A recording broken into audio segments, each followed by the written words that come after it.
Alright guys, so today we're going to be talking about the Storm King Ravager. Is it good? Oh yeah! I shouldn't say good, I should say grotesquely overpowered! Ugh, so stupid. Alright, so yeah, we're going to talk about this completely OP nonsense weapon and all of its glory. Why they put this in the game is just completely beyond me, because somehow we needed a better best weapon in the game in every conceivable possible way across the board. No weaknesses, completely obsoleting every other melee weapon in the entire universe, the Storm King's Ravager. So today we're going to talk about what makes this weapon so obscenely powerful and just completely beyond every other melee weapon in history. And we're going to talk about its perk loadouts. We're going to talk about its strategies and tactics, and just the absolute madness that this thing can cause in the battlefield. We're going to finish it off by talking about my favorite character builds for this weapon, because there's some doozies that you can use with this sword, and it's just beyond fun, man. You guys are going to have an absolute blast when you finally get your hands on this bad boy. All right, guys, if you love the content that we do here, and you love our videos, you love this community, please use our supporter creator code. It really does help us out. It helps us to keep doing what we're doing. It's not a lot, but every little bit helps. So thank you so much, guys. Let's get into it, man. All right, the perks for the Storm King Ravager. It's pretty basic, honestly. This is a super easy to build weapon. I actually ended up going with an attack speed, triple crit damage build. That might surprise you a little bit, but it makes a lot of sense, honestly. Because this thing here, you really only have one option, right? When you're in the attack speed perk, you can choose damage or attack speed. I would obviously go with attack speed, because the more attacks you do, the better. It just causes you to normalize your crit rate. The more swings you can do, the less susceptible you are to crit damage variance. So I'd way rather have attack speed over damage, and the rest of them, who cares, right? Heavy attack efficiency would be okay if all you were going to do is heavy attack, but that's not the way this weapon works. This weapon requires you to actually hit enemies to get the charge on it, and then you can unload. As for the crit damage, triple crit damage just works really well.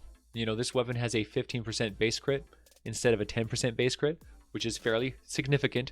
And the reason for that is because when you're picking your hero, you're going to take Whiteout Fiona in the build, and it'll amplify that crit rate on that weapon all the way from, 15%, and it'll boost that thing all the way up to 32.5, right? That's crazy.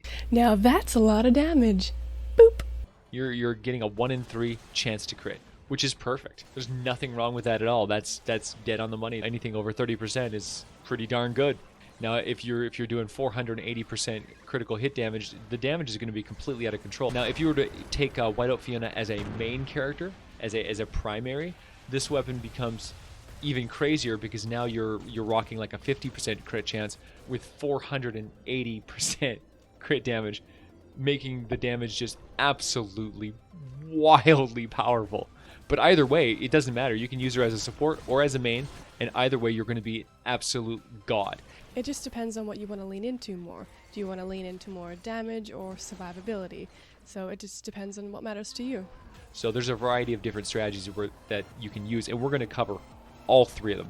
There's the three main tactics that are just deadly effective on this here. So that's the build. Triple crit damage. I swear by this build. I think it is just absolutely unstoppable. You get a 0.4 attack speed, which is really good. That's actually not bad at all. That's plenty of attack speed. You can walk in and just absolutely shred enemies. This thing is so busted. It is so OP. Like, oh my god, this thing is just mental. Just mental. Now, this thing has some effects here. Hitting an enemy empowers the storm wave to shoot a piercing wave of energy, dealing 245% of the weapon's damage, and it stacks up to 7 times, which actually it doesn't increase the damage, but it increases the width of the wave with each stack. Now, if you're familiar with the Noble Launcher, this is very in line with that whole concept. The Noble Launcher charges, and it gets wider and wider, and you just shoot this big blast wave that smashes everything. Same idea. Except with this, all you have to do is attack 7 times. Just bop, 7 times, bang, and you can immediately launch a massive wave of death. All the stacks are removed whenever you use the Storm Wave or whenever you switch your weapons. So it's amazing, man. It's amazing. This is the Storm King's sword, the Storm King's horn, forged into a versatile sword. From the ground, you get a Storm Wave, which is your heavy spin slash attack that damage enemies in front of you. That is the Nova Launcher attack.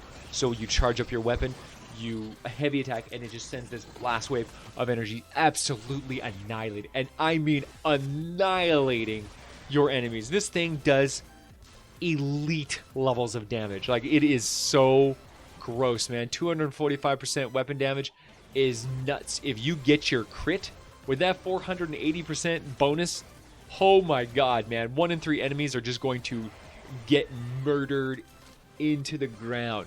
Like, this thing does huge damage even to miss monsters. You shoot this blast wave at a blaster and just watch him get like bopped, like instant, like deleted, like right now. It's so sick. And if that wasn't enough, it also has an air heavy attack. So a different heavy attack when you're in the air compared to when you're on the ground. From the air, it's called the Storm Strike, which is just a blatant ripoff of the Spectral Slash, except somehow better. Warp to the targeted enemy, dealing heavy damage. This is so insane. I feel like the Storm Strike is actually more dangerous than the Spectral Slash. I feel like the range is better. Something about it feels better. It's just better. You use it from the air and you teleport into the enemy. It's not just like a forward movement thing. You just crush right into the enemies and just completely obliterate everything. The damage is nuts. The teleport is nuts. The maneuverability it gives you on the battlefield, the ability to move into combat super fast and engage super fast and do critical opening strike damage is just absolutely amazing. It is so broken and so overpowered. This is the most unstoppable melee weapon in the history of the game.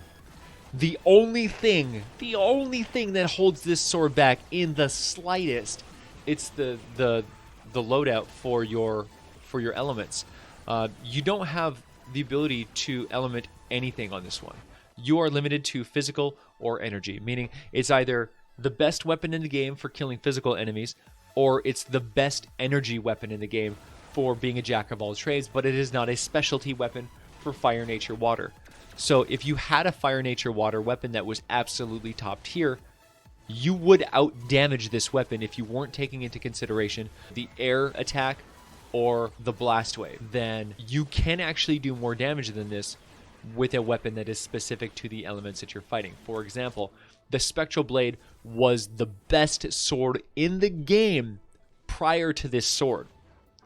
But the Spectral Blade was only the best for physical and for water and for energy, because those were the 3 things that it could be: physical, water, and energy. Now the Storm King's Ravager just completely replaces that weapon in every conceivable way. It is better than the Spectral Blade, with the exception of water. So physical and energy, this sword replaces the Spectral Blade, but for water, the Spectral Blade is still number 1. The Spectral Blade still has, because you can't compare those bonuses, right? When you're using an element specific bonus, you're getting an insane damage increase that even the Storm King's Ravager doesn't compensate for. You can't take element energy and do more damage to fire enemies than a spectral sword could using water specifically, because the energy is lower damage, right? It does damage to all elements, but at a lower rate, whereas the water is a specific fire killing tool, and the Spectral Blade has it and the Ravager does not. So in terms of power, the Ravager is number 1 for physical, number 1 for energy, obviously most powerful unstoppable sword in the game. But for water, the Spectral Blade is the king, and for fire and nature, the Stavsworth III is still number 1. Crazy, right? After all this time, we still have the Stavsworth III.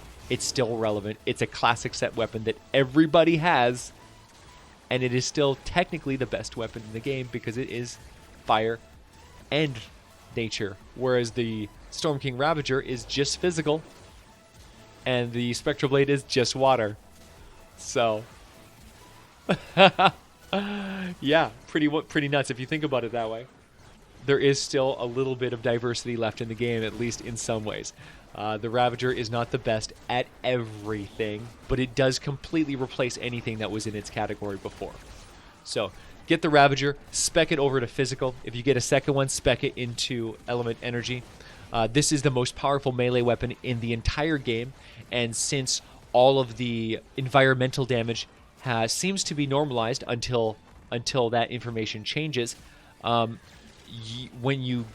you want to do damage to the Storm King horns, currently in the way the game is functioning right now, taking Obsidian over Shadow Shard is actually the right option, because Shadow Shard and Obsidian does identical damage to structures like cars or Storm King horns. So if you take the Obsidian over the Shadow Shard, you'll have a very, very small increase to your attack speed, which is usually completely irrelevant because Shadow Shard does more damage, but because there is the normalization for structures, if you're using this specifically for the horn and only the horn, this is the best horn killer in the game, then you actually want to go and take Obsidian and crank it up into Bright Core and use a Bright Core variant. This is actually the most powerful structure killer in the game. In terms of sheer damage per second, nothing compares to this weapon.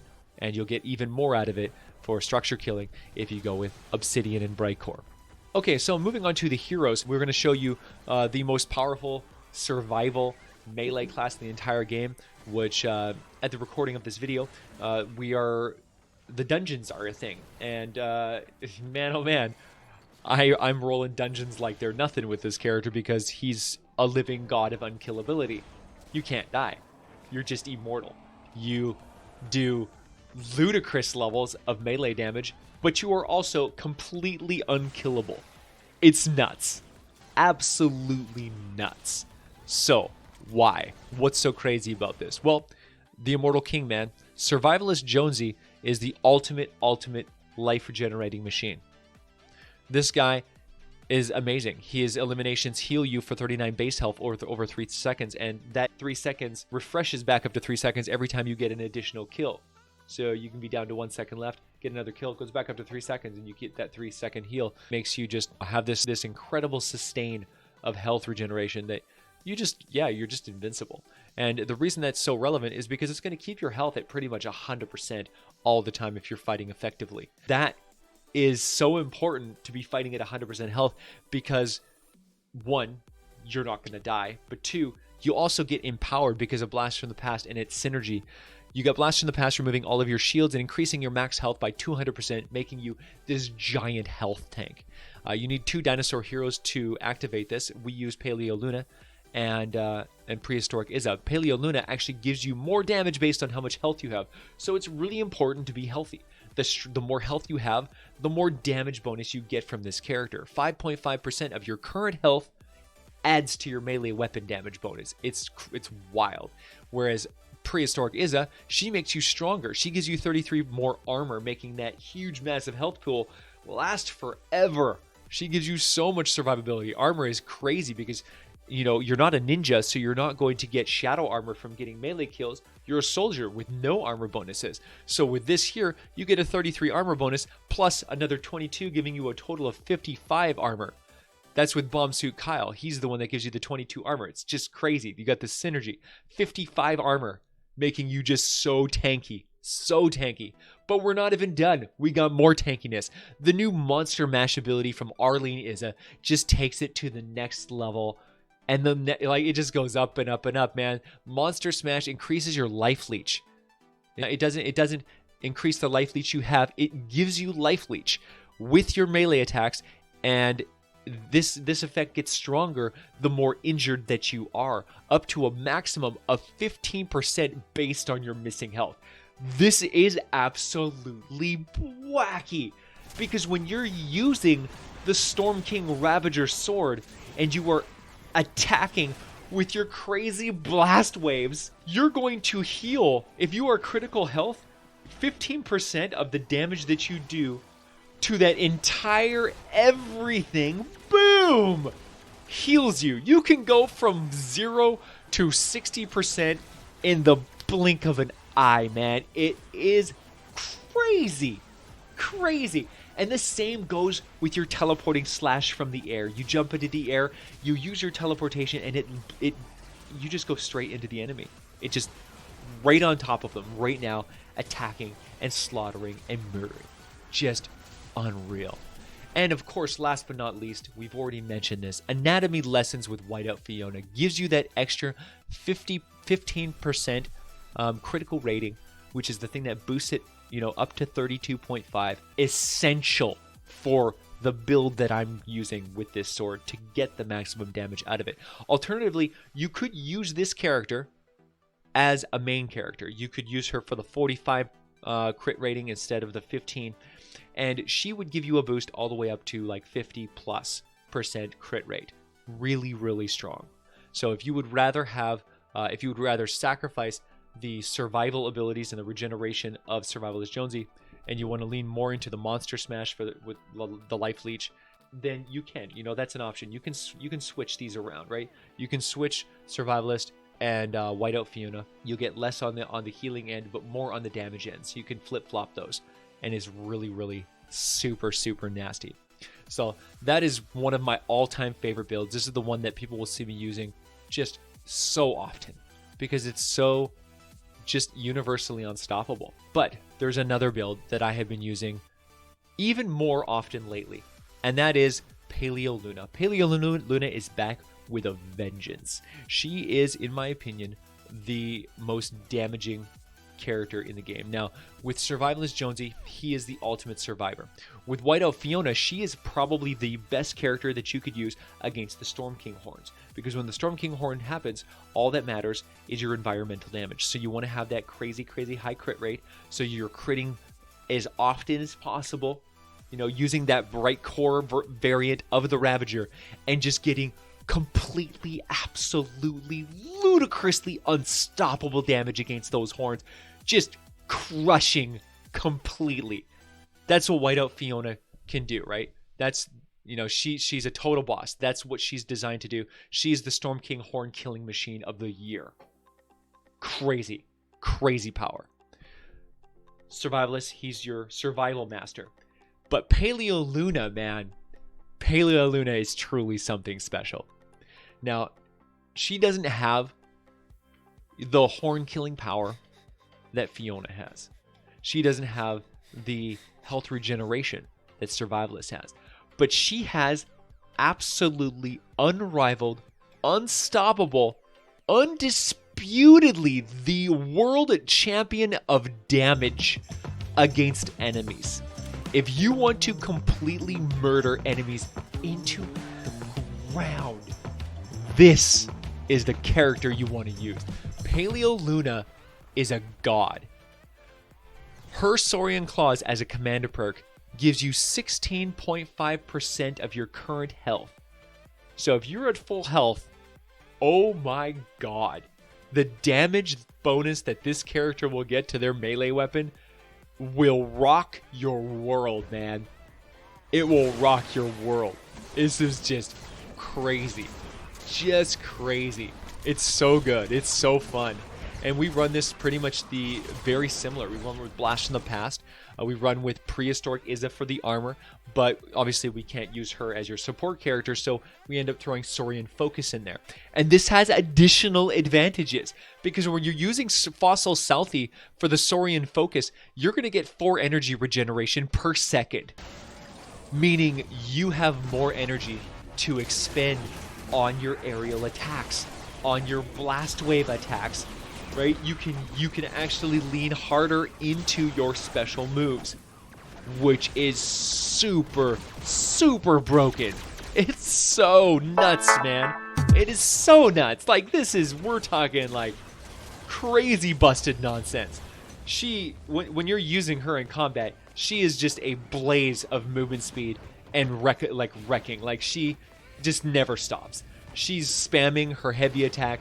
She's launching blast waves, murdering groups of enemies into the ground constantly all the time. She's constantly jumping to the air and just slashing, doing her teleport slash into enemies, just murdering everything into dust.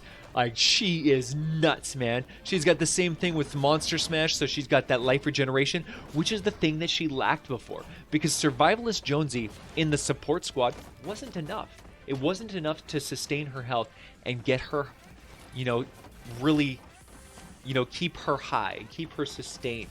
You know, you ended up getting really, really low, and you'd have to go and, you know, sit on campfires or replace Survivalist Jonesy entirely and use Crossbones Barrett for the coconuts to regenerate your health that way, because you really need to be on the upper end, right? You need to be at 50% health or more to truly make use of the power of Paleo Luna, and ideally you want to be at full. So with this character, Monster Smash, giving you the lifesteal, that is what she needed, right? When she's really critical, see, a big issue is when she gets weak, she loses all her damage and she doesn't have the ability to bounce back, right? She can't bounce back. She's like, the stronger, as long as she's strong, she's good, she's good, she's good, and she starts getting weaker, and the weaker she gets weaker faster, because your damage stops, you start losing your damage, and if you're already getting damaged with high damage, then you're going to get damaged even more once your damage is, you know, mitigated and reduced. And whereas Monster Smash gets stronger and stronger and stronger as you get weaker, and so you start hitting this buffer where you get too low and it just launches you right back up again to where you're strong. So the bounce back of Monster Smash is exactly what this character needed to really harness the power of the Storm King Ravager sword. Is just insane. Like, so supremely, oh man, it's good, man. You're gonna lose your mind when you try this out. And of course, White Oak Fiona for the anatomy lessons with that extra crit rate, absolutely essential to pumping out the damage. And there you go, man. There's the three Storm King Ravager characters that you really want to utilize. These guys are the best of the best at their respective jobs, depending on what you want to go with, whether you want to be completely unkillable with regeneration and survivability, or you want to have just ludicrous damage, or whether you want to build a Storm King, you know, horn-killing superstar. The Storm King Ravager really does it all. This sword is completely unstoppable. It's the most powerful melee weapon in the history of Save the World. It's broken beyond belief and honestly deserves to be nerfed into the ground, because this breaks all the rules of, you know, being good in one way and being bad in another way, to balance it, to make all the weapons relevant. With this weapon on the board, yeah, there is no other weapons are relevant. The only thing that keeps this weapon in check at all is the fact that it's limited to physical and energy only. So bravo for, you know, limiting this weapon in some way, because Jesus, this thing is just straight up, it is a spectral sword enhanced.